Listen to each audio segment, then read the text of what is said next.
वसमत येथील जवाहर नवोदय विद्यालयात काही शिक्षक विद्यार्थ्यांना शिकवत असताना त्यांची शिकवणी विद्यार्थ्यांना समजत नाही, कारण शिक्षक दारूच्या नशेत असल्यानं विद्यार्थ्यांना कसं समजणार, असा खळबळजनक आरोप मुरलीधर राऊत दुधगावकर या पालकांनी केला. त्याचबरोबर सायन्स विषयाचा प्रेड घेण्यासाठी शिक्षकच नाही, येथील विद्यार्थ्यांना पाहिजे तशा सुखसुविधा मिळत नाही. स्थानिकला वसमतमध्ये राहणारेच पालक इथं अनेक वेळा येतात, पण इतर बाहेरील तालुक्यातील राहत असलेल्या विद्यार्थ्यांच्या पालकांना वेगवेगळे नियम का, असा सवाल देखील या पालकांना उपस्थित केला. तिथले जे कर्मचारी बाहेर आतमत येतात जातात किंवा कुठला स्टाफ येतो जातो त्यांचं आयडेंटिटी कार्ड नाही. आम्ही PTC मिटिंगमध्ये लावून सांगितलं होतं की यांचे आयडेंटिटी कार्ड द्या, यांचं पोलीस व्हेरिफिकेशन करा आणि नाईट पोलीसची एक राऊंड पाठवा पोलीसची गाडीची.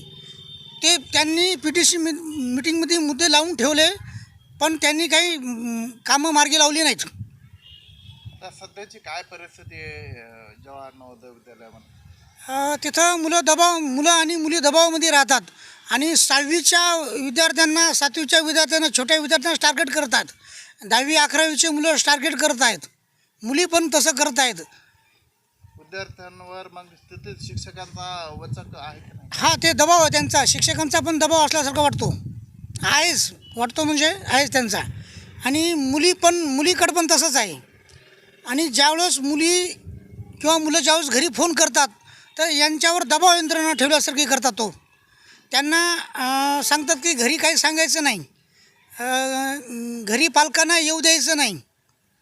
आणि पालक जर गेले तर आपण स्वतः आपला विद्यार्थी जर ठेवलेला आहे, आपला मुलगा ठेवलेला आहे, त्या मुलगा असो मुली असो त्यांना भेटणं गरजेचं आहे ना, भेटायला पाहिजेत ना. कदाचित कधी पालक गेला काही तर ते त्यांना भेटू पण देत नाहीत. भेटण्याचा वार कुठला आहे? त्यांच्या म्हणण्यानुसार सेकंड सॅटर्डे आहे. भेटायचा पण असं आहे की वसमतचे प्रॉपर ठिकाणचे पालक बरेचसे कधी पण येतात जातात. त्यांचं असं आहे की सकाळी गरम पोहे आणून देतात, विद्यार्थ्याला पाणी आणून देतात. मग दूरच्या विद्यार्थ्यांनी त्यांच्या पालकांनी काय करायचं? आता विशेष हिंगोलीकडचे, शेनगाव साईडचे, कळमनुरी साईडचे त्यांना 100-125 किलोमीटर पडतो. मग त्यांनी काय करायचं? सर्वांना नियम सर्वसारखे. या अगोदर तुम्ही काय तक्रार दिली होती? मी DC मॅडमकडे तक्रार दिलेली आहे. 12 तारखेला आम्ही तिथं पुणे आयुक्तालयाला गेलो होतो. एक 10-12 पालक होते आमचे. DC मॅडमकडे आम्ही तक्रार दिलेली आहे, अर्ज दिलेला आहे. वैयक्तिक माझ्या नावाने अर्ज आहे तो. आणि DC मॅडमने याच्या अगोदर DC मॅडमनी शाळेची पाहणी केली होती, व्हिडिओ कॉल करून बोलले होते. बरंचसं साफसफाई नाही, संडासची बी दुरुस्ती नाही, अस्वच्छता आहे शिक्षणामध्ये. आणि विशेष सायन्सचे घोणारकर सर, सायन्सचा 1 महिना झाला, 6वीचा 1 महिना क्लास झाला नाही. आणि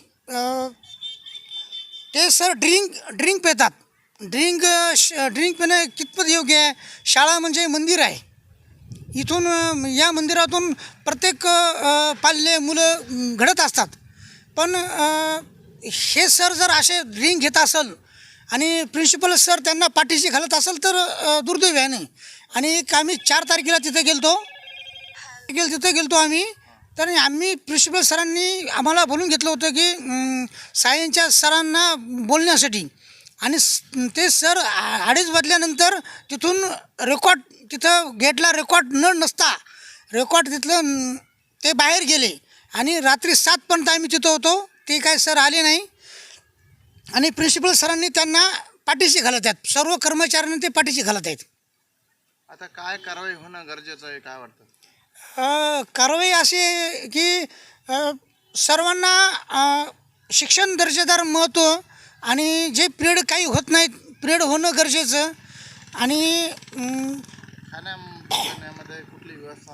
हां, आणि विशेष असं आहे की जेवण्यामध्ये बी व्हाईस प्रिन्सिपल सरांना आम्ही बोललो की जेवण्यामध्ये PTC मिटिंगचे सदस्य जे आहेत, पाटील सरांनी सांगितलं की जेवण्याच्या पोळ्या वगैरे जाड होतात. पण त्या सरांनी म्हणले की ठीक आहे, आता होतात, याच्यानंतर होणार नाहीत. पण दर्जेदार जेवण पण नाही. आणि बरेचसे खूप काही तिथले प्रॉब्लेम आहेत. आणि विशेष 1-2 महिन्यापूर्वी पाण्यासाठी फिल्टरच्या पाण्यासाठी आम्हाला जर संघर्ष करावा लागत असेल तर खूप दुर्दैवी गोष्ट आहे. पाणी फिल्टरसाठी किंवा सौर ऊर्जेच्या प्रकल्पासाठी काही निधी गोळा केला पालकांनी असं ऐकायला. हो. मग एक दोन वर्षापूर्वी पण आता यावर्षी तर नाही, पण कदाचित 2 वर्षापूर्वी निधी गोळा केलेला आहे सौर ऊर्जासाठी. पालकांनी पैसे घेतात आणि पालक स्वतःचा जे काही लागते त्यांना मुलांना सहकार्य करतात सर्व पालक. आणि विशेष असं आहे की सायन्सबद्दल पण आम्ही म्हटलं होतं की आमच्या सर्व पालकाकडून पैसे घ्या आणि शिक्षणासाठी कुठले सर बाहेरचे तुम्ही प्रायव्हेट सर घ्या. पण त्यांनी हो म्हटले आणि 1 महिना झालं सरांची पिरियड पण नाही. आणि विद्यार्थ्यांचा आता जे सेकंड टेस्ट झाली, सेकंड टेस्टला विद्यार्थ्यांना मार्क्स कमी आले. सायन्समध्ये विशेष म्हणजे सायन्समध्ये मार्क कमी आहेत. काय कारण आहे बरं?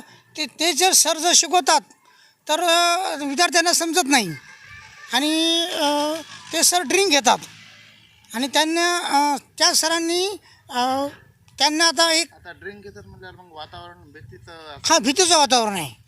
आता छोटे मुलं म्हणजे 6 वर्षाची मुलं, 6वी 7वीचे मुलं म्हणजे फार छोटे मुलं आहेत ना, त्यांना भीती तयार व्हायली. सर ड्रिंक पिल्यानंतर ड्रिंकचा वास येतो, असं आहे ना.